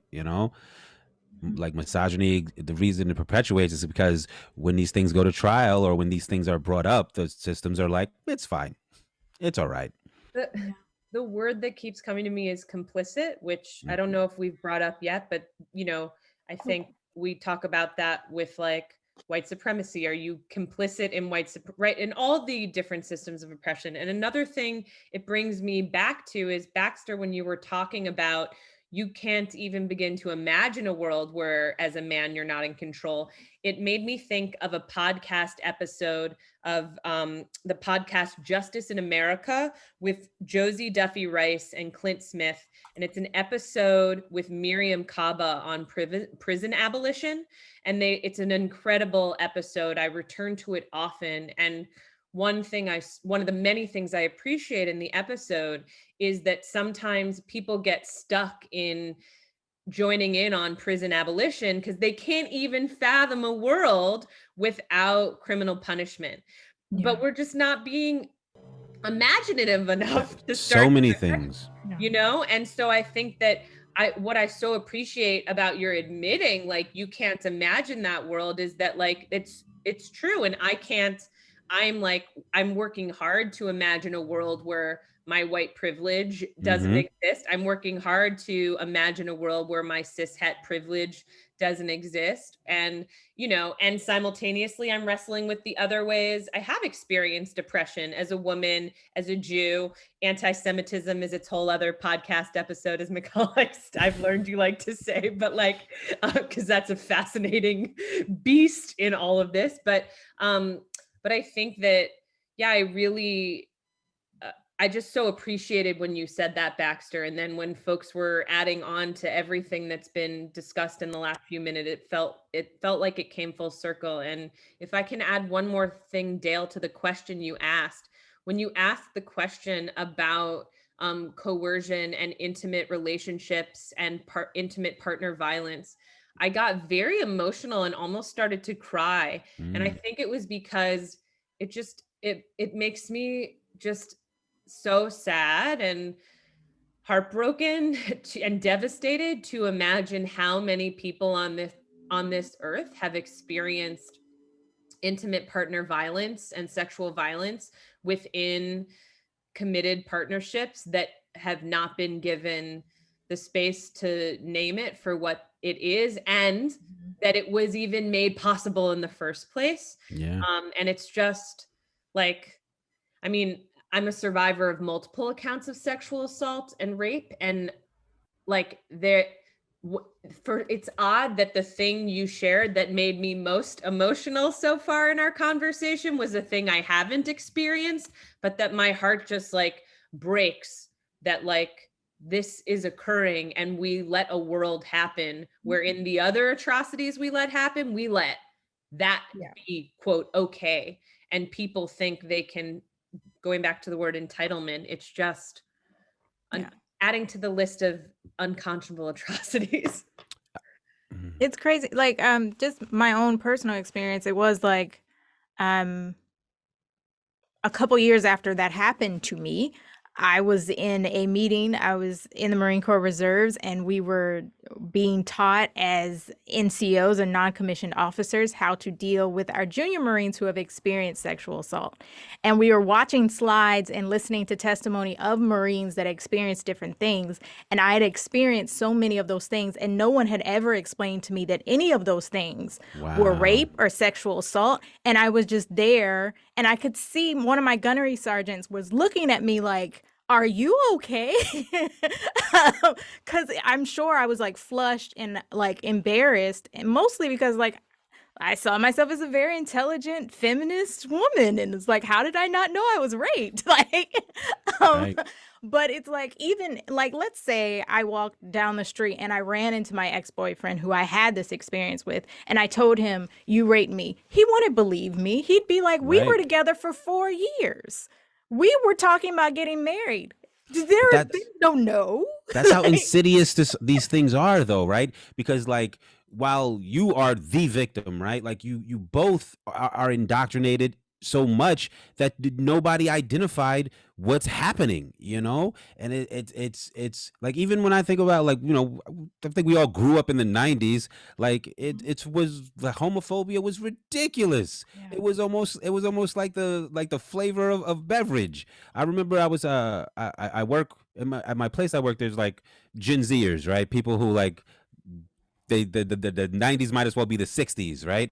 So as like, one of them looked at me and said, oh, you had an earring? And I was, because they could see like my ear used to be pierced, and I was like, yeah, back when, you know, you could only have one. And even that was like, how ridiculous is that? You know, like, oh and my it had goodness. to be in the right ear. That's what I mean. Right Well, ear. it had to be in the left ear, but like Left ear, because the right ear. I remember that was so that was a very specific thing. wild. But how ridiculous of a social norm is that? Like, outrageous. Like, you can't have an earring in a certain ear because you might be. And so what if you were like? Oh, But then you would have an eyebrow piercing. I remember that was a thing. Like, that was a signifier that you were gay, or at least for lesbians in South Carolina, having an eyebrow piercing. And I don't remember what side it was. And I clearly wanted to be And even gay our as fuck, heroes 'cause in I our love music. piercings. I wanted my eyebrow pierced. I wanted my ears pierced. Like all of that stuff. Even like, you know, All that DMX stuff. recently passed away, and like, God rest his soul, and like, he holds a special place in the heart of all people of hip hop culture. But I was listening to like some song he played, and it's like just outwardly, aggressively, violently homophobic lyrics, and I'm like, this is hard to reconcile. Like, you know what I'm saying? hard. Like, past the nostalgia of it, past it being a part of like my formative years, I'm like, I can't defend this at all in any way, shape, or form. But it's like, but how was it so okay? How was it just like music? I think part of it goes back to Dale. Thank you for sharing your experience, and I'm so sorry that happened to you. And what it brings up for me is I was sexually assaulted, and I hope it's okay that we're going down this road. I was sexually assaulted for 1.5 years in high school by a friend turned not friend, and I was raped by someone I didn't know my first month of college. And the way I too realized how to name what was happening to me in high school was a guest therapist who happened to be my therapist came to our health class and was talking through the definitions of sexual violence, and I was like, that's it. And I have language for the thing that I've been trying to say to other people, and that, right? And I think what's like, so much of our education ends up also like sometimes when it's too late. And I'm grateful to have language for the things I've experienced because it helps me in my healing journey and it helps me in the work I do around prevention. But like where we really need to start the education is around consent for like 1, 2, 3, 4, 5-year-olds. And going back to what you said, Baxter, like how did that happen? Because we let, you know, misogyny and sexism and homophobia and transphobia slide in entertainment across genre for decades and all the centuries before that. And we are only now getting to a place where the mainstream is rectifying itself, but it's also doing it in such a way that's like, look at how good we are. We had a character who is XYZ. And it's like, that doesn't cut it because your boardroom still looks like this. And I know what blah, blah, blah said 6 years ago because it resurfaced. And like, have you done the work to actually expand the mindset, right? So that we can reconcile with these misdemeanors is the word that's coming to me, and these missteps, in these ways we've missed the mark through all of this. And you know what's another thing? I think because there's what you something you pointed out is like there's a difference between like feeling good and doing good, right? And I think oftentimes we chase the feeling good more than we chase the doing good, because sometimes doing good does not feel good at all, you know? And it's like we do things that like make us feel good instead of the thing that like might be the most good. I remember one time there was this guy who was on Facebook. He was an artist, and he was like, he's like, I want to do something that centers women of color in an event that centers women of color, right? And he was like, he's like, I'm looking for a woman of color to host my event. So then I hit him and I was like, that's kind of like, you're kind of doing it backwards. And he was like, you know, what do you mean? And we like started talking on the back channel. And I was like, while like your sentiment is fantastic, like you are still the center and the one empowered by what you're doing. Your event, like you are putting on the event. What you could do is you could support women of color who are already putting on their own events, who like, you know, you like they're like they get all of the support or all of the like you're facilitating their empowerment and not necessarily being the facilitator of their empowerment. And he just didn't get it. Like, you know, he was like, but, you know, but like, I'm going to give them all like the money at the door. I'm going to split with them and all that stuff. I'm like, it's a fantastic gesture. But I even named him events that women of color that we're putting on. One of them being the Poet Will Be Televised. You know what I'm saying? And he just didn't get it. And I was like, you know, what are you going to do? Yeah. We are running close to time. We do have a few more questions. So I want to get into a question that me and Mikal kind of went back and forth around exactly how to word it. A friend of mine, I just asked like, what facts or what suggestions do you have for this podcast? And they worded it very difficult for me to like put it into a question. But I wanted to bring this to the panel and see what y'all thought. So this question is, some people claim to get consent without words. Can consent be given non-verbally? Can consent be given subconsciously? Take a drink, Cristen. No, I mean, I think it's a really great question. Can consent be given non-verbally? Yeah, absolutely. We have folks that are non-verbal. Does that mean that they can't consent? Right? Folks can absolutely give consent non-verbally. I think we need to think about all of the ways in which people do consent, how consent looks, how consent sounds. Consent isn't always, yes, I want to do this, right? Like that's not what consent always looks like. Sometimes consent is done non-verbally, the way in which somebody's open body language looks, the way in which somebody looks at somebody moving in towards somebody, you know, likewise the closed body language, moving away from somebody. We know what those things mean generally. Can consent be given non-verbally? Yeah. Does everybody understand non-verbal consent? No, right? So we need to think about all folks in a relationship. What are the understandings of everybody in a relationship? How are folks understanding consent? I think that's the piece you need to start with, asking the person that you're with, what does consent look like for you? When you're consenting, what does that sound like and look like? Right? Because everybody's coming from a different place. Everybody has different understandings of consent. Everybody has different ways in which they engage in consent. Folks were saying earlier, enthusiastic consent. And I've tried to move away from that a little bit, just because it hits on like an ableism thing for me, right? Because when we think about enthusiastic, we think about the way in which enthusiasm is performed, and not everybody is able to do that, right? We're thinking about like folks with different neurodivergencies, folks with different physical limitations. So I like to say embodied. So how do you embody your consent? What does that look like for you? So really having that conversation, what does consent sound like or look like for you? So can you have consent without words? Yeah, absolutely. Subconsciously is tweaking me a little bit. I need to think about that a little bit more. But I feel like if it's subconscious, it's not consent. Like if you are not conscious of giving it, then it cannot be consent. Like, you know, you might have a subconscious desire. You might subconsciously want to participate in an activity, but if you are not conscious that you are participating or are about to participate, then there's no possible way that could be consent. That's where I was at when I heard that. I was sort of like, that's a complete the subconscious. It's below your consciousness. It's a contradiction in term. I'm like, you like that. I don't even like. I had a hard time with it when we were sitting. I was like, wait, make it make sense. I think that's where the gray area. That's where the gray area comes in.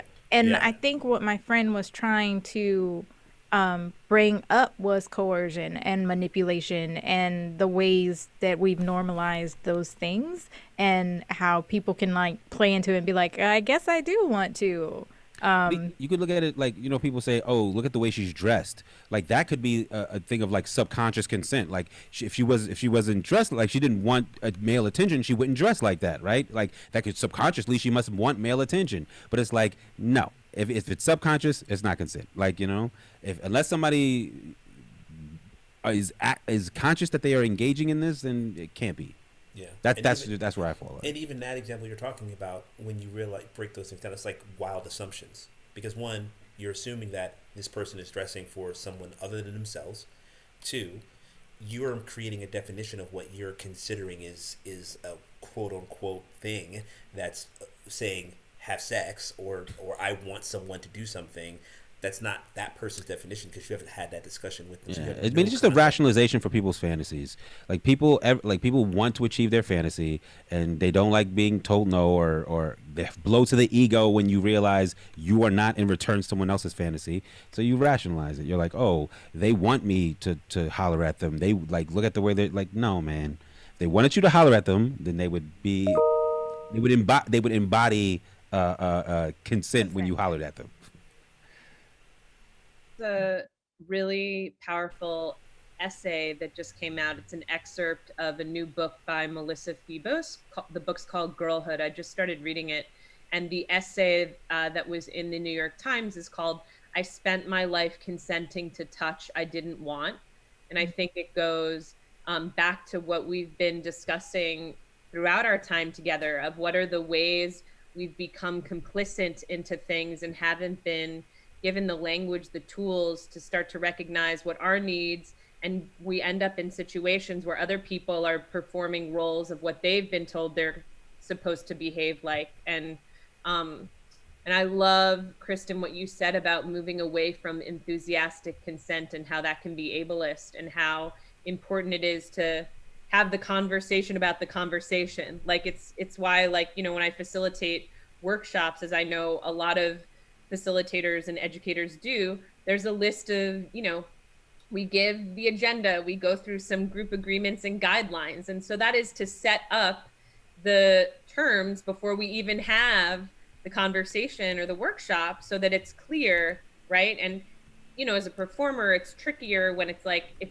I tend to think if you've bought a ticket to the event, you have consented, and now I will do my best to help take care of you as an audience. Versus if a college brings me or a high school, that's a different kind of negotiation on what I say, what I share. And so I think, yeah, it's the conversation before the conversation, which is a thing an ex of mine used to not like to do. And I remember him being like, I don't want to talk about the talking about. And I'd be like, but we have to talk about the talking about, or we're not going to be able to do the talking. And yeah, that was challenging in partnership. As friends, we are really able to do that now. But I so appreciated, Cristen, the way you laid that out. I also think a lot too when we're thinking about, the cultural differences around consent, right? Like we think about consent maybe in one way here in the US. Consent might look different for folks who are from other places. And if we're looking for a cue that we recognize, we might not be getting it, right? And so having that conversation with somebody around like literally what does it look like? What does it look like? What does it sound like when you consent?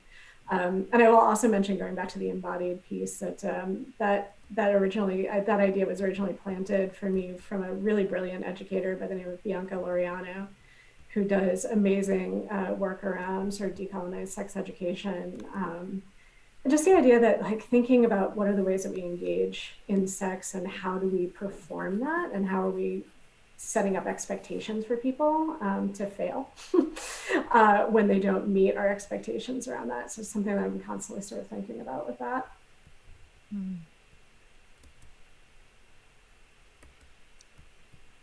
So we've seen plenty of bad examples of consent in our media. Are there any good examples? In the media? Mm-hmm. In whether it's That's interesting. Whether it's nonfiction or fiction, any sort of media. I think the best examples are the ones that like are so normalized you don't notice them. You know what I'm saying? I think when it becomes performative, it's too far removed from everyday natural interaction. But I've definitely noticed it watching some TV shows or whatever, seeing things happen is like, oh, that was dope the way that happened. But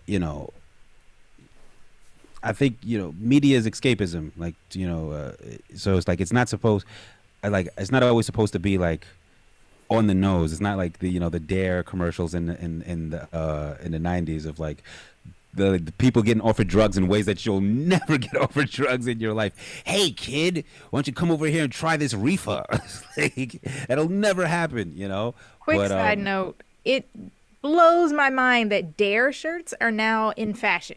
I was like, you buy Dare shirts? Like you bought that. Okay. Listen, everything that is old is now in fashion. But to say like the best examples of consent are the ones that like just happen. Like it's like representation. It's like, we don't need stories about, we don't need like the gay version of a straight story that's already been told. We just need stories where the characters happen to be, where like maybe that's not the purpose of their role on screen, but they happen to be Asian, or they happen to be trans, or they happen to be homosexual, but the story is about who they are as humans, and then that normalizes the fact that they are humans. You know what I'm saying? The fact that like, yes, these are just people who who have the same dreams and hopes and aspirations and love and lose, just like everyone else does, just like all the white heroes that we've heard about for years and years and years and years and years.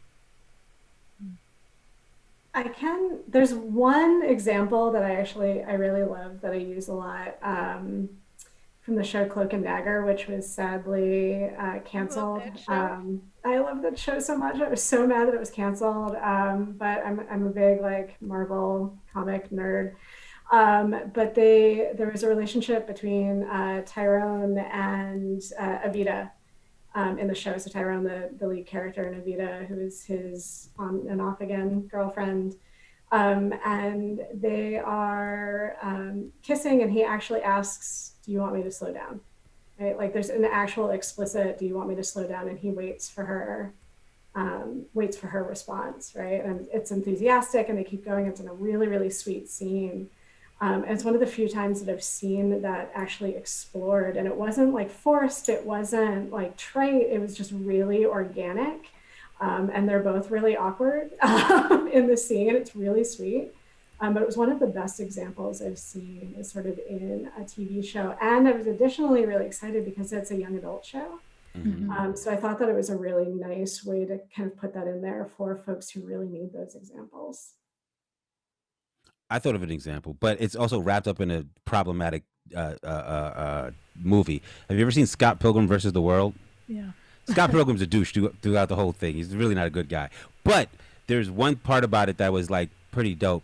It's him and Ramona go back to Ramona's house and they're like kissing and stuff like that. And she changes her mind. She was like definitely like about to sleep with him, and she changes her mind about it. And she's like, I don't want to sleep with you. And it's okay. Like, he doesn't put up a fight about it. He doesn't like try to like coerce her to like to you know whatever. He's just like, that's cool, you know. And I think is pretty dope. I've read probably 70 or 75 romantic comedy novels since the pandemic began. That has 100% been my number one coping mechanism. I was a big rom-com fan before, but this has become voracious. And there are some wonderful romantic comedy and romance novels out there that manage consent really, really well. Some that manage it terribly and perpetuate all the messes that we have been talking about. But one author who comes to mind especially is named Talia Hibbert. And she has a series about these three sisters, the Brown sisters. The first is Get a Life, Chloe Brown. The second is Take a Hint, Danny Brown. And the third that I just read is Act Your Age, Eve Brown. And they center around characters with multiple identities that are often not centered in romance novels. Everything from neurodiversity to race to class to sexuality. And the way Talia Hibbert writes exactly what you were saying, Baxter, where it's just like, here's a love story. These people happen to be chronically ill, on the spectrum, Black, white, from a different socioeconomic background, whatever it is.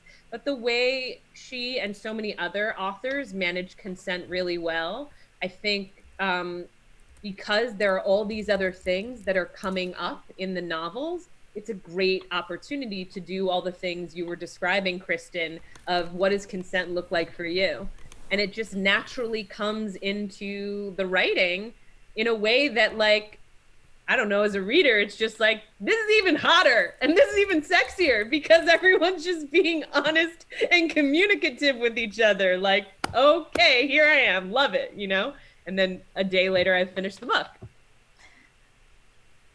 Cool. What about you, Mikal? Have you seen any positive images of consent in media?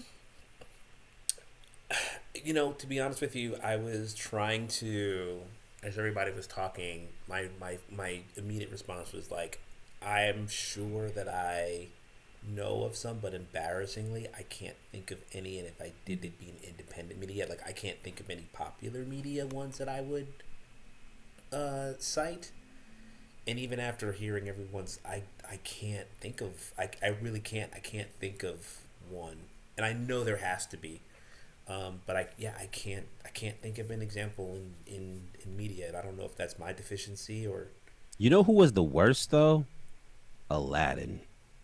Aladdin was the worst. Disney's whack on all levels. He lied every chance he possibly got. And even the whole "do you trust me" trick that he like does to coerce her into like doing something like dangerous. It's like, she doesn't know you. Why would she trust you? You know, but it's like that just try to trigger somebody's fight or flight. Like, do you trust me? Like, you have to decide right now. I'm like, yo, this guy is the worst.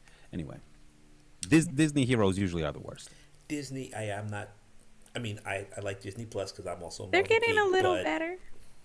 They are getting better, but Simba and Aladdin both are. I do not. Simba is like the epitome of like white privilege. In Africa. Right. It's like he abandoned his throne, lets his mama believe he was dead for years, and only comes back because the women who have been ruling the kingdom in his absence, keeping things together, find him hanging out in the forest with his food. Yeah, he does not deserve the crown. He might get a job, but not the crown. You don't deserve Nala. He don't. But male lions are lazy in general. Like, let's be honest. Like, they just lay around. Those of us who've had cats, we know this. Wait a minute, but don't the male lions do the babysitting? Don't they like sit with the kids? No? They snap. They nap all day. They get up to fuck. That's it. That's all they do. And they look pretty. I know that They do look pretty. the female lions are the hunters. I know that they're the ones that actually do the hunting. I did know that. Yep. Interesting. Okay. So we're going to get in our last video of our session. This is Jade Zabric with The Devil Don't Wear Prada.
That was Jade Zabric with Devil Don't Wear Prada.